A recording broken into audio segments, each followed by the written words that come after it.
오늘 저와 여러분에게 주시는 하나님의 말씀은 마태복음 11장 25절부터 30절까지의 말씀입니다. 제가 봉독합니다. 함께 보시죠. 그때에 예수께서 대답하여 가라사대 천지의 주제이신 아버지여, 이것을 지혜롭고 슬기 있는 자들에게는 숨기시고 어린 아이들에게 나타내심을 감사하나이다. 옳소이다. 이렇게 된 것이 아버지의 뜻이니이다. 내 아버지께서 모든 것을 내게 주셨으니 내 아버지 외에는 아들을 아는 자가 없고 아들과 또 아들의 소원대로 계시를 받는 자 외에는 아버지를 아는 자가 없느니라. 수고하고 무거운 짐진 자들아 다 내게로 오라. 내가 너희를 쉬게 하리라. 나는 마음이 온유하고 겸손하니 나의 멍에를 메고 내게 배우라. 그러면 너의 마음에 힘을 얻으리니 이는 내 멍에는 쉽고 내 집은 가벼움이라 하시니라. 아멘. 지난주에 마태복음 11장 20절에서 24절까지 말씀에서 주님은 회개하지 않는 고을들에 대해서 강하게 질책하신 강력한 말씀을 하셨습니다. 심판이 있다는 것과 심판의 무서움에 대하여 경고의 말씀을 하시고, 그러고 나서 오늘 본문 말씀, 우리가 심판을 피할 수 있는 길을 우리에게 제시해 줍니다.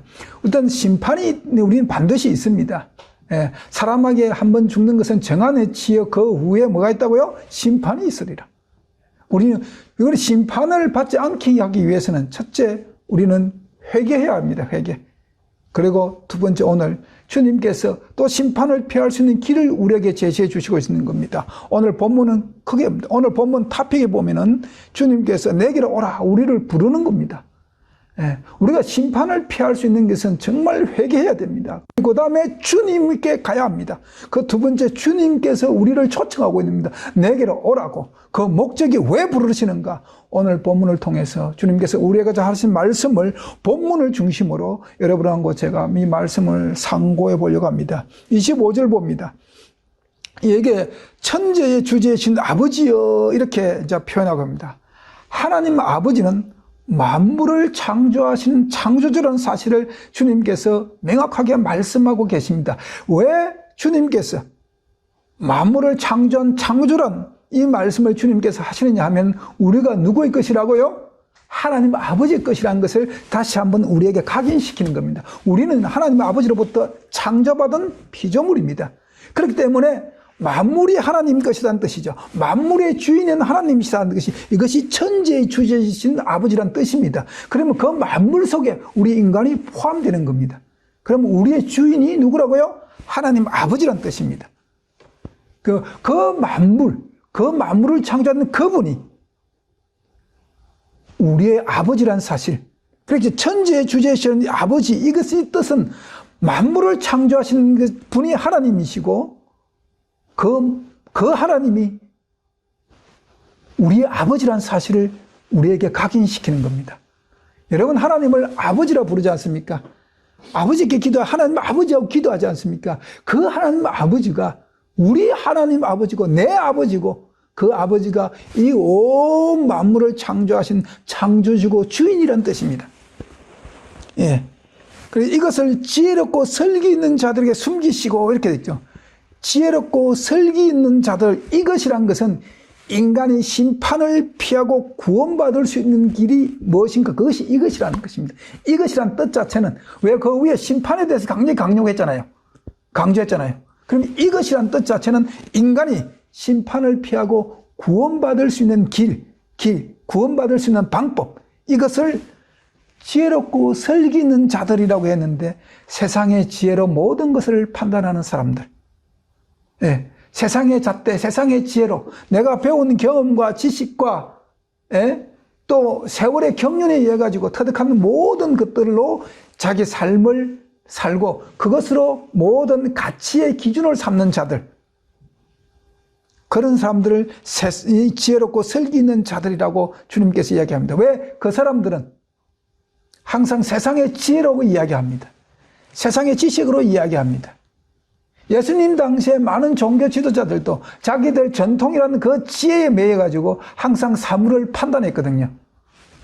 그런데 그들에게는 여기 숨기시고라고 하는 게 있는데, 하나님께서 숨기신다는 뜻이, 숨기서 모르게 한다는 그런 뜻으로 받아들이면 곤란하고, 하나님의 계시는 구약 성경을 독해서 밝히 드러났죠. 원래 여기 숨기시다는 뜻 자체는 감추시다는 뜻입니다.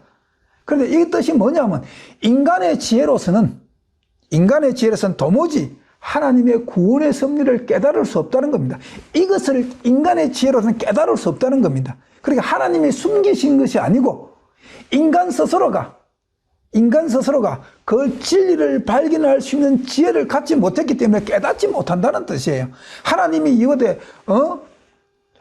이거 심술꾸러기라서 그래 딱 숨기고 감춘다는 그런 뜻은 아니에요. 이 구원의 구원의 섭리는 세상의 지혜로는 깨달을 수가 없습니다. 고린도전서 2장 11절 말씀 제가 읽습니다. 10절 11절 두 개절을 읽겠습니다. 구원의 섭리를 어떻게 인간이 깨달을 수 있느냐? 인간의 지혜로 깨닫는 게 아니라고 이야기합니다. 오직 하나님의 성령으로 이것을 우리에게 보이셨으니 성령은 모든 것 곧 하나님의 깊은 것이라도 통달하시니라. 통달하시다 말은 깨닫다는 뜻입니다. 사람의 사정을 사람의 속에 있는 영 외에 누가 알리요? 이와 같이 하나님의 사정도 하나님의 영 외에는 아무도 알지 못하느니라. 그러니까 세상의 지혜로 이것을 구원의 섭리를 깨달을 수 없다는 겁니다. 그것이 숨기시고 감추시다는 뜻입니다.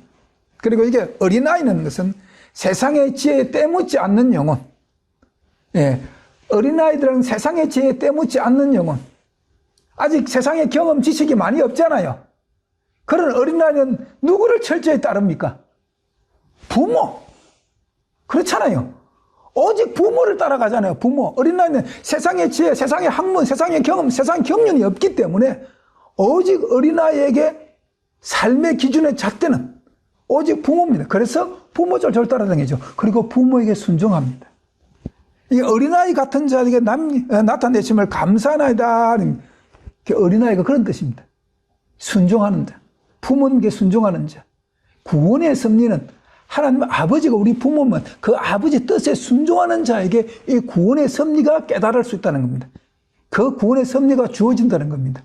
이게 밝히 나는 진실이지 세상의 지혜로는 깨달을 수 없을 때 어린아이와 같이 순수한 영혼, 부모에게 절대적으로 의존하는 그 영혼은 하나님 아버지가 내 아버지이기 때문에 그 아버지의 뜻을 온전히 깨달을 수 있다는 겁니다. 그것을 지금 25절에서 주님께서 말씀하고 계십니다. 26절에 아버지의 뜻, 올소이다 이렇게 된 것이 아버지의 뜻이니이다 라고 합니다. 아버지의 뜻. 구원은 세상의 지혜, 지식, 경험, 교리, 신학이 아니라 성경을 믿고 하나님의 뜻을 깨닫고 순종하는 자에게 주어진다는 것입니다. 그것이 올소이다는 겁니다. 이렇게 25절에 일어났던 그 모든 것들이 그것이 올소이다라고 주님 인정합니다. 이렇게 된 것이 아버지의 뜻입니다. 아버지의 뜻, 구원, 세상을 구원하는 하나님 아버지의 뜻은 세상의 지혜가 아니라 하나님의 뜻을 깨닫고 순종하는 자에게 주어진다고 지금 주님께서 말씀하고 있는 겁니다.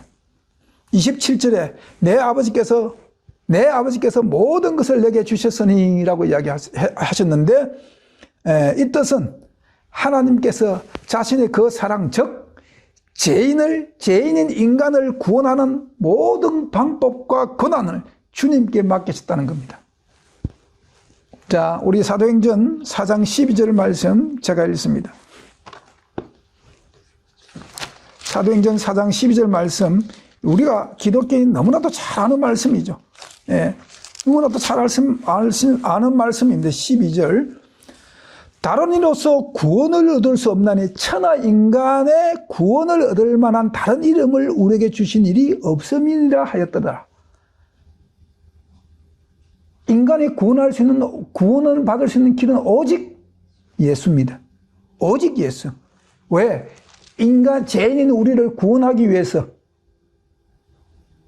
이 땅에 성육신에 오시고 또 십자가를 지시고 또 그분의 보혈의 피, 아무의 피가 아니라 죄 없으신 그분의 피가 우리의 죄를 도말하고 또 우리가 죄를 이길 수 있는 권한을 주십니다. 그래서 하나님께서 인간을 구원하는 모든 방법과 모든 권한을 누구에게 주셨다고요? 예수 그리스도께 주셨다는 겁니다. 이것이 아버지께서 모든 것을 내게 주셨다는 것. 그리고 심판의 권한도 예수 그리스도께 하나님께서 위탁하셨습니다. 맡겼었습니다. 예수님이 마지막 이 세상에 종말 때 예수님께서 마지막 심판주로 오십니다. 예, 우리는 이것을 기억하셔야 됩니다. 그래서 우리가 예수를 믿는 겁니다. 그래서 하나님께서 모든 인간의 구원의 모든 방법과 모든 권한과 심판의 권한을 다 예수 그리스도께 맡겼기 때문에 우리가 그 예수 그리스도를 나의 구주로 모시고 사는 겁니다. 이것이 기독교입니다. 이 천하 만민 인간에게 다른 이름을 준 적이 없다고 성경은 말씀하고 있는 겁니다. 예, 또 오늘 아버지 외에는 아들과 또 아들의 소원대로 계시를 받은 자 외에는 아버지를 아는 자가 없느니라. 인간이 하나님을 알 수 있는 방법이 무엇인가? 우리는 여기서 생각해야 됩니다. 아들과 또 아들의 소원대로 계시를 받은 자 외에는 아버지를 아는 자가 없느니라. 인간이 하나님을 알 수 있는 방법이 무엇일까요? 첫 번째, 예수님을 알아야 합니다. 예수가 누군가를 알아야 됩니다. 예수님의 존재를 알아야 됩니다. 예수님의 존재. 인간이 내 영혼을 구원받기 위해서 하나님이 인간을 사랑하는 방법, 하나님이 인간을 사랑해서 이 세상을 심판하는 이 세상을 구원하기 위해서 보내신 예수 그리스도가 어떤 존재인가를 알아야 됩니다. 요한복음 17장 3절에 영생은 우리 모든 인간들이 꿈꾸는 것이 영생입니다. 영생은 유일하신 참 하나님과 그의 보내신 자 예수 그리스도를 아는 것이니다 라고 이야기했습니다. 우리가 인간이 하나님을 알 수 있는 방법은 하나님께서 우리에게 보내주신 예수 그리스도를 통해서 하나님의 사랑을 알 수 있는 겁니다. 예. 하나님의 사랑을 그대로 간직하고 하나님의 무한한 사랑을 간직하고 육신을 입고 이 땅에 오신 분이 바로 예수 그리스도입니다. 그래서 영생은 그분을 아는 것이라는 겁니다. 예수 그리스도가 어떤 존재인가, 어떤 사랑을 갖고 있는가를 아는 것에서 우리에게 구원이 시작되는 겁니다. 그리고 예수님께서 요한복음 14장 6절에 내가 곧 길이요 진리요 라고 이야기했습니다. 이게 진리라는 것은 변함이 없다는 것이죠. 철학에서도 진리를 정의할 때 두 가지 조건이 충족되어야만 그것을 진리라고 이야기합니다. 첫 번째는 불변성입니다. 진리는 변하면 안 됩니다. 두 번째 진리의 영원성입니다. 시대에 어떤 시대를 하더라도 그 진리는 적용되는 겁니다. 예수님은 이때의 지구 역사상 6,000년의 지구 역사에 적용되는 그런 진리가 아니라 온 만물 태초부터 영원까지 그분은 진리입니다. 그분은 육신을 우리와 같은 똑같은 제 본성을 가진 육신을 있기 전에도 그분은 진리입니다. 네, 그분을 알아야 됩니다.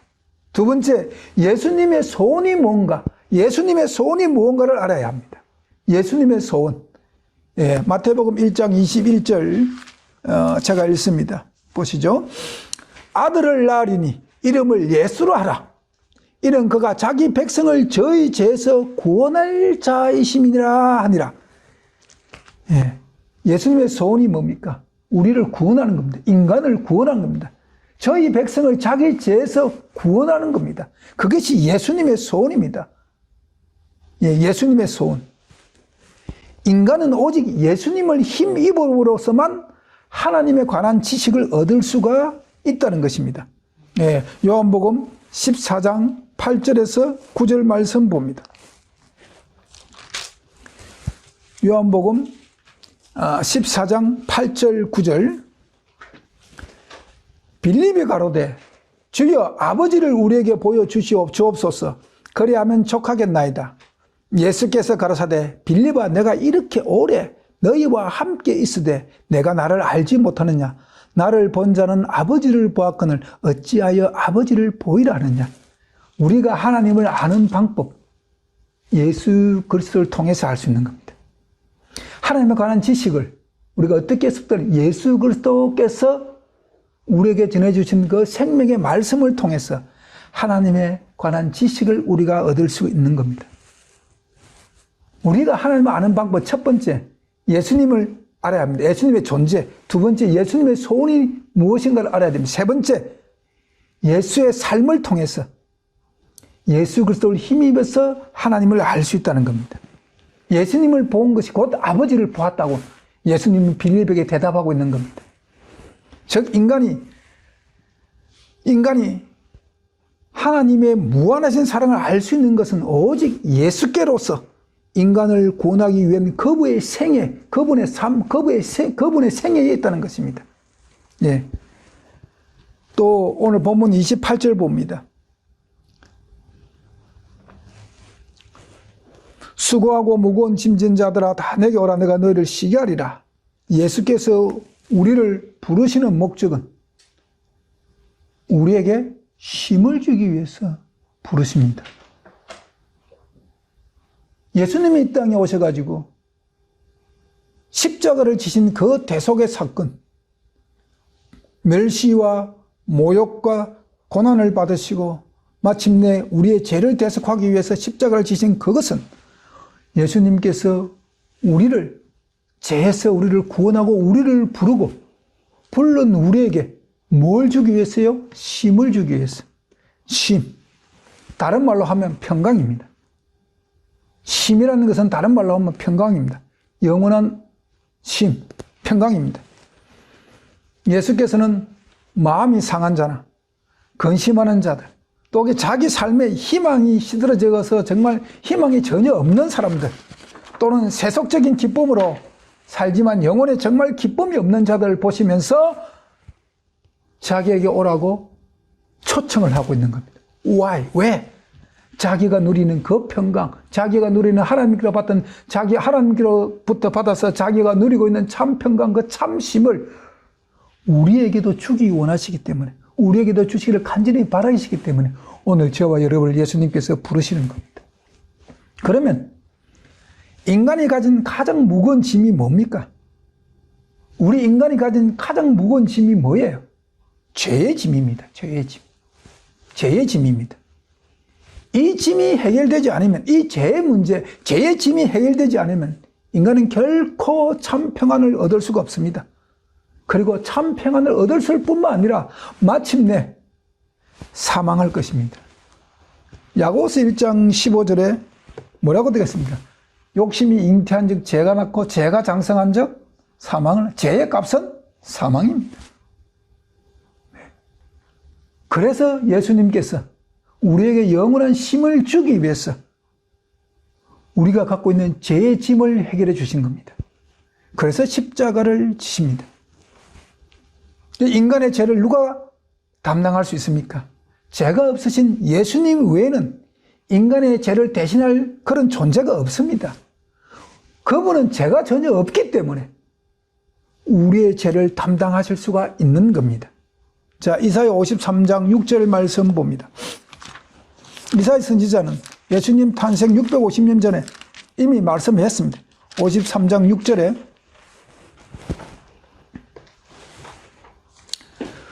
우리는 다 양 같아서 그릇 행하여 각기 제 길로 갔거늘 여호와께서는 우리 무리의 죄악을 그에게 담당시켰도다. 각기 제 길로 갔거늘, 이것이 죄입니다. 죄. 죄의 본성에 가지고 우리는 태어났습니다. 그죠? 우리 죄의 본성에서 그 죄의 본성대로 사는 것이 죄라는 겁니다. 죄. 예, 그것이 각기 제 길로 갔거늘이라는 뜻입니다. 그런데 그 죄를, 우리 무리의 죄악을 그에게 담당시켜, 그가 예수님이시죠. 예. 오직 예수 그리스도만이 죄가 없으시기 때문에 우리 죄를 담당하셨습니다. 하나님께서 예수 그리스도에게 우리 죄를 담당시켰습니다. 또 예수님께서 우리 죄를 지셨는데, 예, 그럼 우리 죄를 왜 지셨는가? 우리에게 쉼을 주기 위해서 지셨습니다. 예수님께서 우리에게 모든 근심을 당신에게 벗어놓으라고 우리를 부르시는 겁니다. 우리가 이 땅에 살면서도 소망을 하늘나라에 두고 우리가 이 땅에서 평강을 누릴 수 있는 그 방법은 내 모든 짐을, 근심을 예수께 다 벗어놓는 겁니다. 예수님께서 오늘 내게 오라고 이야기했지 않습니까? 무겁고 수고하고 무거운 짐진 자들아 다 내게 오라는 겁니다. 그 말씀은 내게 모든 것을 이양하라는 겁니다. 내가 짓고 있는 모든 죄의 짐을 내게 이양하라는 겁니다. 내가 대신 지겠다는 겁니다. 그리고 예수님께서 인간의 죄 문제를 해결하시고 또 죄악을 담당하시고 우리에게 힘을 주시기를 위해서 죄를 지시고 또 하나 예수님께서 또 왜 우리에게 힘을 주기를 간절히 원하시는가? 시편 55편 22절 말씀 봅니다.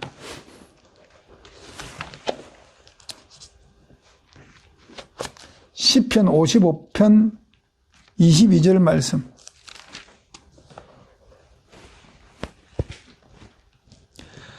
내 짐을 여호와께 맡겨버리라. 너를 붙드시고 의인의 요동함을 영영히 허락지 아니하시리로다. 예, 우리를 보존하시기 위해서, 우리를 보존하기 위해서 예수님께서 우리를 부르십니다. 그 일시적인 보존, 이 육체의 삶을 사는 이 지구상의 삶을 보존하기 위해서 우리를 부르시는 것이 아니라 영원한 쉼을 주고 그 쉼 속에서 영원히 우리를 보존하기 위해서 예수 그리스도께서 우리를 부르십니다. 예. 그래서 무거운 짐진 자들아 다 내게 오라. 내가 너희를 쉬게 한다. 예수님 안에 쉼이 있습니다. 예수님 안에 참 평강이 있습니다. 예. 또 29절 봅니다. 나는 마음이 온유하고 겸손히 나의 멍에를 보고 내게 배우라. 그러면 너의 마음의 힘을 얻으리라. 29절 이 말씀을 부터 이제 오늘날 기독교가 잃어버린 건데 다시 회복해야 됩니다. 예수님이 28절까지 우리를 부르신 목적은 힘을 주기 위해서입니다. 힘을. 그런데 29절에 나의 마음은 온유하고 겸손해 나의 멍에를 메고 내게 배우라. 예수님께서 나의 멍에를 메라고 말씀하십니다. 나의 멍에를. 예. 이거 오늘 기독교가 놓쳐버린 거예요. 오늘날 현 기독교가 이걸 놓쳐버린 겁니다. 나의 멍에를 메라는 겁니다. 예수 믿으면 예수님이 우리의 모든 멍에를 대신해주고 우리의 모든 것에 영원히 평강만 주는 걸 생각하면 큰일 납니다. 물론 예수님께서 영원한 쉼, 우리에게 영원한 평강을 주기 위해서 우리를 부르신 건 맞습니다. 그리고 그 평강을 주기 위해서 우리의 모든 죄악을 친히 담당하시고 우리를 보존케 하기 위해서 그 고난, 그 모든 것들을 참고 인내하셨습니다. 그리고 친히 그분이 모든 것을 감내하셨습니다. 그 다음에 우리가 인간에게 의무가 하나 주어지는데 예수님이 맨 멍에를 매야 된다는 겁니다. 멍에를 매라는 겁니다. 여기에 멍에라 하는 것은 봉사의 도구죠. 도구죠. 예. 일하는 가축에게 멍에를 매게 하는 데는 이 멍에가 없으면 일을 효과적으로 할 수 없고 이 짐승이 일을 올바로 할 수가 없습니다. 저는 시골에서 자라가서 그 쟁기를 이렇게 우리 부모 때에서 하는 것도 해봤고 나는 그걸 좀 시도해봤는데 잘 되질 않던데 우리 아버지 때나 농기구가 없을 때는 다 소로 소 쟁기로 밭을 갈고 다 했지 않습니까? 그때에 소가 쟁기를 끌기 위해서는 반드시 멍에를 씌우고 멍에하고 쟁기가 연결돼야만 그 밭이 쉽게 갈 수 있습니다. 그러니까 멍에라 하는 것은 일을 좀 이렇게 효율적으로 하는데 없어서는 안 되는 그런 기구죠. 안 되는 기구입니다. 예. 또 예수님께서 우리는 봉사를 위해서 부르심을 입었다고 가르칩니다. 예. 여기는 내게 배우라. 나의 멍에를 배우고 내게 배우라. 예. 예수께서는 우리는 봉사를 위해서 부르심을 입었다는 것입니다. 우리는 예수의 동력자가 되기 위해서 그의 멍에를 메어야 합니다. 예수님과 같은 동력자, 예수님의 동력자가 되기 위해서 반드시 예수 그리스도가 맸던 멍에를 메어야 합니다. 그것이 말타 순교입니다. 예, 예수님은 쉼을 주는데 제 문제를 해결하고 그때부터는 예수님이 가신 그 길을 우리도 걸어가야 된다는 겁니다. 그것이 멍에입니다. 멍에. 예. 그리고 그 멍에, 이 멍에를 메고 주님의 동력자가 되어서 주님과 함께 그 멍에를 메고 주님과 함께 가게 하기 위해서 우리에게 필요한 것이 뭐냐면 예수 그리스도의 마음입니다. 예수 그리스도의 마음. 그것이 온유와 겸손이라는 겁니다. 우리 심령 속에 온유와 겸손이 왜 회복되어야 되는가? 왜 회복되어야 되는가? 예수 그리스도로 말미암아 제사함을 받고 예수 그리스도로 말미암아 구원을 받기를 원하는 모든 영혼들, 그리고 예수 그리스도로 말미암아 참심을 얻기 원하는 모든 영혼들은 그때부터는 우리 심령 속에 온유와 겸손으로 우리 심령을 새롭게 날마다 채워가야 합니다. Why? 예수 그리스도와 동력자가 되고 예수 그리스도가 맨 그 맹해를 나도 메고 예수님과 함께 걸어가기 위해서는 반드시 멍에를 메어야 합니다. 그래서 예수님이 우리를 부른 겁니다. 재용세주고 심을 주기 위해서 부르고, 또 이 멍에를 메고 가는 것이 죄를 이기는 겁니다. 이해하시겠습니까?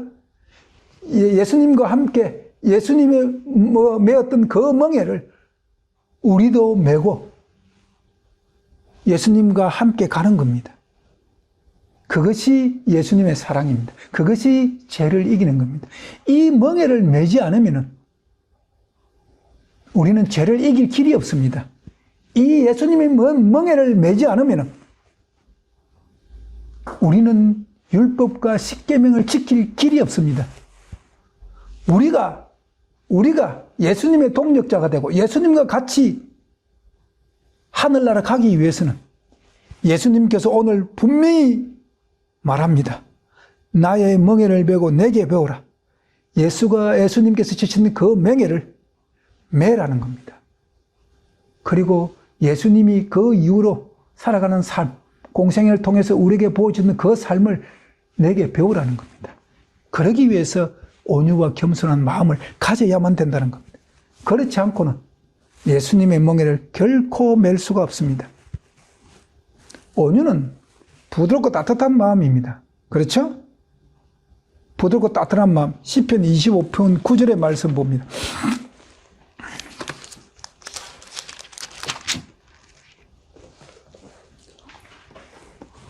온유한 자를 공의로 지도하심이여 온유한 자에게 그 도를 가르치시리로다 이렇게 되어 있습니다. 온유한 자에게 그 도를 가르친다. 그 도가 뭡니까? 율법입니다. 십계명입니다. 그럼 누가 십계명을 지킬 수 있느냐? 온유한 자가 지킬 수 있다는 겁니다. 율법을 누가 지킬 수 있느냐? 온유한 자가 지킬 수 있다는 겁니다. 그 온유가 누구의 마음이라고 하고? 예수님의 성품입니다. 예. 또 겸손. 예, 겸손은 자신을 낮추는 겁니다. 한마디로 말하면 자신을 낮추는 겁니다. 얼마만큼요? 얼마만큼 낮춰야 됩니까? 빌립보서 2장 5절부터 8절까지 말씀 봅니다.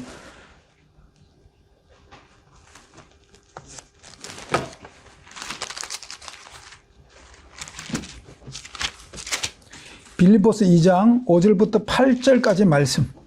너희 안에 이 마음을 품으라. 곧 그리스도 예수의 마음이니 그는 근본 하나님의 본체시나 하나님과 동등됨을 취할 것으로 여기지 아니하시고 오히려 자기를 비어 종의 형체를 가져 사람들과 같이 됐고 사람의 모양으로 나타나셨으며 자기를 낮추시고 죽기까지 복종하셨으니 곧 십자가에 죽으심이라. 어디까지 낮춰야 됩니까? 얼마만큼? 예, 죽을 때까지, 죽기까지 복종할 때까지 낮춰야 합니다. 그게 온유와 겸손입니다. 이 두 개의 마음이, 그 예수님의 성품이 있을 때에 우리는 예수님이 맨 그 멍에를 우리도 메고 걸어갈 수가 있는 겁니다. 그래서 예수님은 우리를 향해서 뭐라고 하면 십자가를 지라는 겁니다. 너희가 나를 따라오려거든 자기를 부인하고 십자가를 지라는 겁니다. 예. 이 멍에라는 것은 봉사를 위해서 예수님께서 오늘 본문에 봉사를 위해서 멍에를 매력하는데 봉사를 위해 매는 멍에가 무엇일까요? 봉사를 위해서 매는 멍에가 무엇일까요? 그건 하나님 율법입니다. 율법을 지키는 겁니다. 예. 시편 40편 8절 말씀 봅니다. 오늘 시편에서 좀 보는 말씀이 많죠. 시편 40편 8절의 말씀 제가 읽습니다. 나의 하나님이여 내가 주의 뜻을 행하기를 즐기하오니 주의 법이 나의 심중에 있나이다 하나이다. 주님의 뜻이 뭐라고요? 주의 법입니다. 주의 법이 나의 심중에 있나이다. 봉사를 위해서 우리가 매들 멍에가 하나님 율법입니다. 율법. 그런데 7절 보면 그때 내가 말하기를 내가 왔나이다. 나를 가르쳐 기록한 것이 두루마리의 책에 있네. 두루마리 책이 뭐예요? 성경입니다. 그 성경이 하나님의 뜻이 있고 그 뜻이 주의 법에 다 나타나 있는 겁니다. 또 요한복음 6장 봅니다. 요한복음 6장 38절 39절 말씀.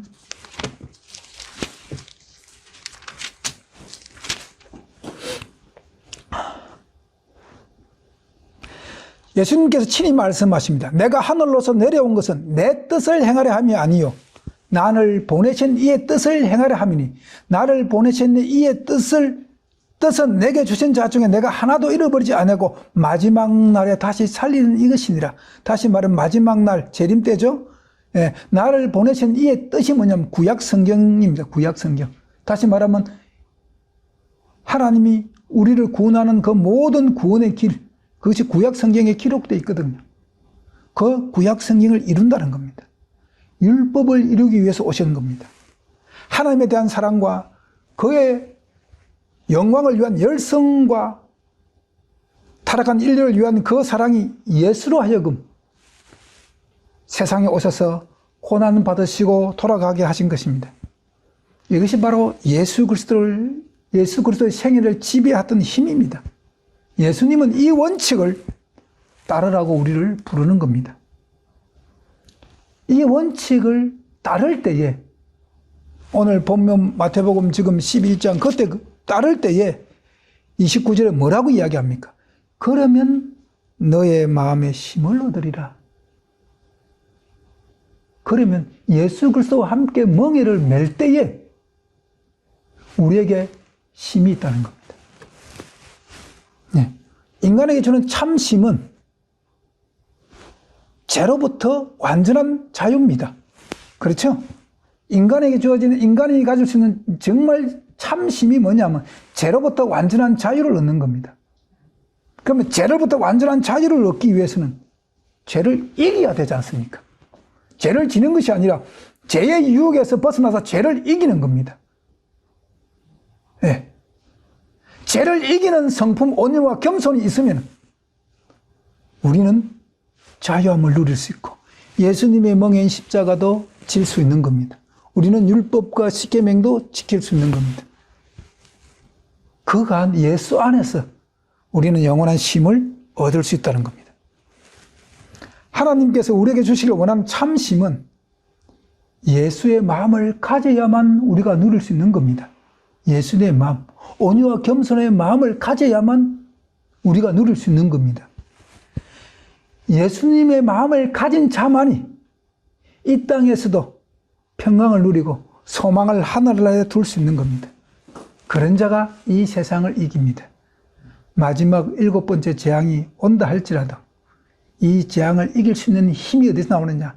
예수의 마음을 가진 자가 이깁니다. 그리고 예수의 마음을 통해서 율법을 지키고 십계명을 지키는 것이 습관화될 때에 우리는 세상을 이깁니다. 성도의 인내가 여기 있나니 하나님의 계명과 예수 그리스도의 믿음을 가진 자가 되는 겁니다. 예, 30절 오늘 마지막 절을 봅니다. 내 멍에는 쉽고 내 짐은 가벼움이라 라고 이야기했는데 이 뜻을 우리가 잘 알아야 됩니다. 하나님과 완전히 일차여 다 쓰러진 그리스도의 마음, 그 마음은 온전한 평화가 있습니다. 온전한 심이 있습니다. 예수께서 자신의 마음에 완전한 평화를 우리에게 주시기를 간절히 소망합니다. 예수님의 소망은 그분이 하나님과 완전히 일치되어 하나님으로부터 받은 그 온전한 평화를 우리에게도 나눠주고 우리도 그것을 누리기를 간절히 소망한다는 겁니다. 그러기 위해서 우리는 어떻게 해야 하는가? 예수님이 누리는 그 참 평화를 우리도 온전히 누리기 위해서는 그럼 우리는 어떻게 해야 하는가? 요한복음 17장 봅니다.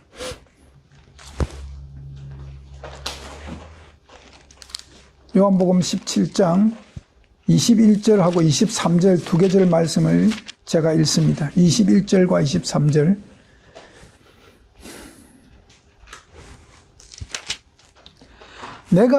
아버지께서 내 안에 내가 아버지 안에 있는 것 같이 저희도 다 하나가 되어 우리 안에 있게 하사 세상으로 아버지께서 나를 보내신 것을 믿게 하옵소서. 23절 곧 내가 저희 안에 아버지가 내 안에 계시어 저희로 온전함을 이루어 하나가 되게 하려 함은 아버지께서 나를 보내신 것과 또 나를 사랑하신 것 같이 저희도 사랑하신 것을 세상으로 알게 하려 함이로소이다. 우리가 예수 안에서 온전한 쉼을 얻을 수 있는 것은 예수 안에 있을 때입니다. 예수 안에 있을 때. 인간의 마음에 불안이 일어나는 것은 자기를 사랑하기 때문에 그 불안이 일어나거든요. 이 불안을 벗어나는 것은 오직 그리스도의 말씀을 믿고 전적으로 예수님의 보호하심에 우리 영혼을 맡기고 또 그분께서 명령하신 생애를 우리가 사는 겁니다. 그런 자들에게 평강과 평온이 주어지는 것입니다. 완전한 순종이 완전한 쉼이 있는 겁니다. 완전한 순종이 완전한 쉼을 보장하는 겁니다. 이사야서 26장 3절 말씀 봅니다.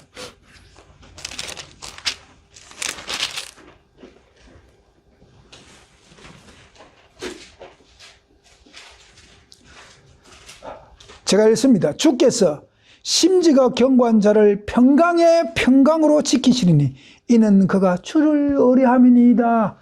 하나님께서 심지가 견고한 자에게 평강의 평강으로 우리를 지킨다는 겁니다. 다시 말하면 심지가 견고한 자가 뭐냐? 주님 안에 거하는 자. 주님 안에 거하는 자에게 뭐요? 평강의 평강으로 지키신다. 참 쉼을 주는 겁니다. 완전한 순종이 완전한 쉼을 보장합니다. 또 완전한 순종은 그리스도의 성품을 갖게 합니다.